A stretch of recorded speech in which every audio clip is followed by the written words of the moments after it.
think it's incredibly important to recognize that sometimes those awful runs, those end of the week runs where you are tired and you can't want to fall asleep whilst you're running and your legs are heavy and you've got jelly in the back of your knees, they're the most important runs to do.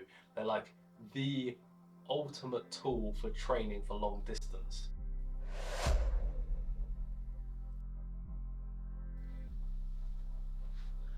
I thought I'd try something slightly different. Usually I'll sit down and I go through my training plan in a really boring, ordinary way. But today we're going to talk about my current training plan for my 100-mile ultra race in Chester in England. And most of you probably don't know where that is. I didn't really know where it was in the country, but that is the race I'm going to be doing. A relatively, I would say, intermediate 100-mile entry race. Hopefully other people who are doing the race will find this video and will either be able to laugh or guide my training in a certain way. This week was 5 weeks into the new set of planning I'm doing. We ticked over 64 miles this week, 64 miles and a bit. A really good week of training. A really interesting mix-up of training as well. I've been doing tons of low and slow mileage, really easy cruisy mileage. And today was similar to that until Saturday.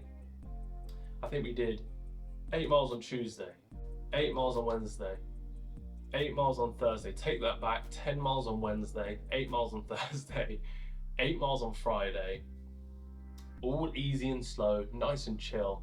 And then on Saturday, it just said solid effort or hard effort, I believe it was. 15 miles. I haven't run a hard 15 miles in maybe 2 years. And even then, I don't think I ran 15 miles. I think I just ran a half marathon. Now, I'm a heavier set runner. My weight is coming down. I'm probably about 91 kilos at the moment. I'm a bit heavier. It requires quite a lot of effort to run hard, and it requires quite a lot of effort to run far, but that's no excuse, because I'm doing it anyway. However, running this hard run for the first time in months and months and months, and even a year or so for that amount of distance, was hard work. I think we totaled out, I'll try and put it on the screen. We did 15 miles in about an hour and 55 minutes, I think. You'll see it on screen and it will either be correct or not. And we did it at like a 7:42 per mile. I was very happy with it. It felt relatively smooth, like I could have kept going. My nutrition that I was trying to practice with felt good. Everything felt good until maybe the last 3 miles, but that is always the case because the last 3 miles is always a bit of a sufferfest because you know you're about to finish. But I did it, I finished it, and when I finished it, then I felt it. A lot of the long miles I've been doing have been pretty easy on my body. I haven't really felt anything. I've got quite a strong lower body, so I've been able to do some hills and other bits and pieces with, you know, relatively little strain on my lower body. But this one, just going that minute or so quicker per mile than I have been, I felt it. And on the weekends, I've been doing back-to-back runs. So this weekend was a 15-mile hard and then a 15-mile easy. And yesterday, which was Sunday, I'm recording this on Monday, we did the 15 miles, and for the first 5 or 6 miles, I genuinely felt like I was going to pass out. I was just there kind of running along with my eyes slightly closed, like, But once I got through that first 6-7 miles, my body kind of woke up a bit more, I became a bit more wide-eyed, I started moving through, my pace came up a little bit, and actually for the last 8 miles or so, it felt good again. And the reason I wanted to talk about this in this update video about my training is, one, because I've kind of gone away from it on the channel, and two, because I think it's incredibly important to recognize that sometimes those awful runs, those end of the week runs where you are tired and you can't want to fall asleep whilst you're running and your legs are heavy and you've got jelly in the back of your knees, they're the most important runs to do. They're like the ultimate tool for training for long distance. Because when you're training for long distance, at some point, inevitably, you will be absolutely destroyed.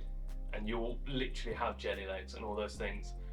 And this training, this back-to-back training, which I've never really done before and hadn't really recognized the benefits of it, I suddenly recognized it when I wanted to fall asleep whilst I was running.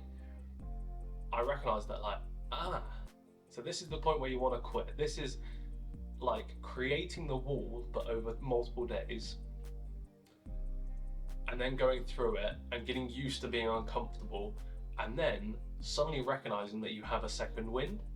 And these back-to-backs have made me recognize that really well. It's made me recognize that I can have a second wind. Because often, if I'm running like anything under a marathon at a slow pace, I won't really hit the wall. I'll just be moving through and it's fine, and I finish it, and then I recover, and then I usually take a rest day the next day.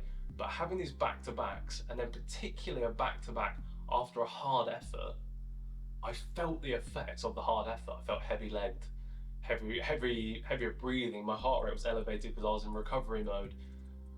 But being able to go through that and feel it and still move at an okay pace has given me massive confidence about what it will be like when I'm doing a longer race. Granted, my weekend this weekend was only 30 miles, so less than a third of what the race will be. I can imagine the sensations I'm going to feel at different parts. So it served me really, really well for that. So that was the running of the week. Throughout the rest of the week, it was just normal stuff. A couple of upper body sessions, a couple of lower body strength sessions. My body is handling the running really well at the moment. I have found myself becoming slightly more lethargic in terms of just general, not well-being's the wrong word, general feeling.